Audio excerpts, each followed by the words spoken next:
Hey everybody. Hi everyone. Sorry we couldn't be here today, but we are over at Stevenson talking with other like-minded social studies people and just living the dream. Yes. Hopefully, you guys had some great discussion, and some of you, I'm sure, were corrupt and took the job from the ward boss. Mm-hmm.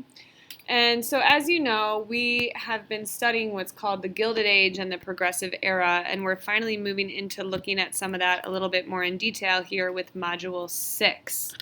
So, Module 6, by the way, we have new vocab, just a reminder. Due not next Wednesday, we're giving you a week and a day, so next Thursday. There's 2 crash course videos for Module 6. The one that's labeled number 1, we want you to watch by this Friday. And then that's an overview of the progressive era, while the second one, which is due Thursday, is about the progressive presidents, which you are going to want to watch because you will need that for a little mini project we have coming up. Perfect. Just to clarify, this is called the progressive era. We've also called it the age of immigration, and we've also called it the second industrial age. But it's all the same time period, just different labels depending on which portion we are studying. So now that we've thrown out the word progressive like 12 times, we thought it'd be a good place to start to just talk about, well, what does that mean? If you look at the actual definition of the word progressive, it means it's happening or developing gradually, or in more of the social studies realm, it means favoring or implementing social reform or new liberal ideas. Now, if you guys watch the news, you may know that the face of the progressive candidates, I guess, or the Progressive Party would be one, oh, bad timing, Senator Sanders, who is not technically a Democrat, but he does caucus with them. He's actually an independent, but he identifies as a social Democrat. So that second definition is the one we want you focused on for the purpose of social studies, and I think as we go further into it, you'll see why that matches up best. Now, remember we were talking about those names. We have yet another name for you to know. Gilded. Gilded. What does gilded mean? If something is gilded, it is covered thinly with a layer of gold. So that means that most of it is not actually gold. So it might look really nice from the outside, but the inside might tell a completely different story. Fellas, it's like when you buy your partner their first gold ring or necklace, but if you go in the water, it turns their skin green. That would be like a gilded necklace, not a golden necklace. Ladies, don't settle for that. If you look to your right, this term was coined by Mark Twain, a famous American novelist who you might know from Huckleberry and, right? Huckleberry Finn, the Adventures of Huckleberry Finn. Okay, hopefully you know that. So here's a quote about the Gilded Age. It highlighted the inequality between wealthy business owners who profited from the Industrial Revolution and workers who often labored under terrible conditions for little pay. So as you can see, it is the Gilded Age because from the outside, there's a few people making a lot of money, the economy seems to be doing really well, and capitalism seems to be thriving in the country. However, when you go deeper and investigate further, if you rake some of the muck, you will actually see that the working class are suffering under these terrible conditions. And if you didn't get the muck raking joke, you will soon enough. Okay. I hope they heard that. So, our task today is to introduce ourselves to some of the things that were happening during the Progressive Era.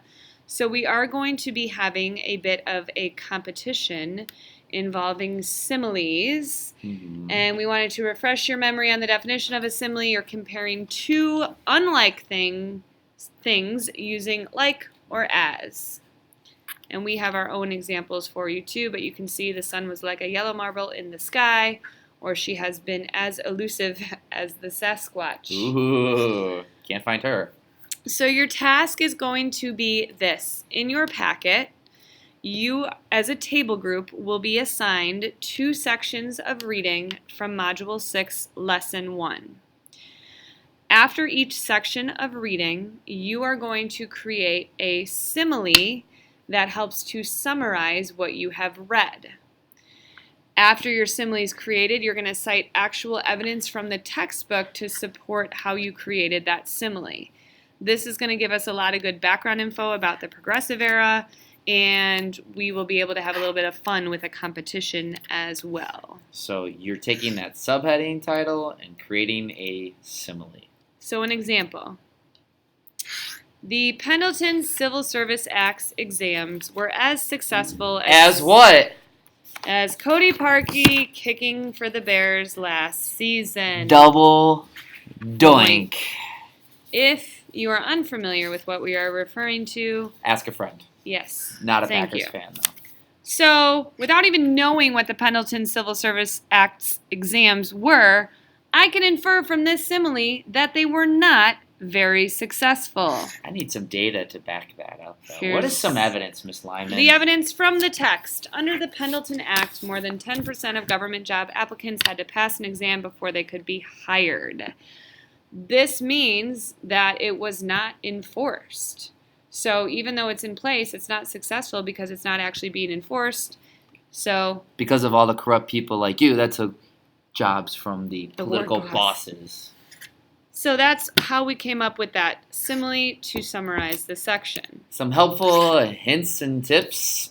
Big pop culture people here, so you might want to reference sports like Miss Lyman and I did. You might want to reference TV shows, movies, music, social media. I realize you guys are all 13 and 14 years old, so maybe some famous YouTubers that will go right over our heads. But make sure it's school appropriate. You can use us to have a little fun at our expense, so long as it's good-natured. And you don't hurt our feelings. Mr. Janikis is never offended by bald jokes, though. Never. So let's hear a lot of similes about Mr. Janikis' hair, please. Yes. Always, we love bringing historical figures into the mix. The idea is to make it fun, enjoyable, but also to give us a nice little summary of your section of reading at the same time. So without further ado, your assignments. Here are your tables. They should be labeled. So tables 1 and 2 have political machines and cleaning up political corruption. 3 and 4, you're doing muckrakers at work and reform successes. Hey, look, muckrakers. And tables 5 and 6, voting reforms and government reforms, the changes that occurred. Remember, you're working together. Your group is presenting one simile for each of these sections at the competition tomorrow. If by any chance you don't finish in class and you got to finish up at home, we'll give you a couple minutes to check in tomorrow and make sure you're all on the same page with your similes. Good luck. Make them humorous and engaging, please. We are looking forward to it, and we'll see you tomorrow. See ya.